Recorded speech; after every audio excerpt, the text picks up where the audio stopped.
جدیدن حسود شدی. فرغون داغون تر از فرغون. من حسودم. آره. یک ماه دارم بهت میگم قطره هلکسی رو گیر بیار برام. من کمرم بابا ولمون کن کارت شده پاخیلیخ زنمو حتی 10 سال بزرگتر خوشگل‌تر از توه. داخل گایلون با اون قیافت انگار مقوام و طالعی هستی. کوه نزدی.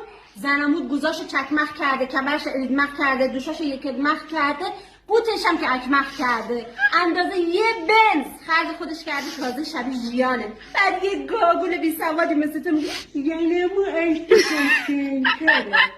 ابله من کنار زنمود ظرف شستم، با هر حرکتش رو ظرف و استخوناش صدای پوپوق چق چق چو چق پق پق داده.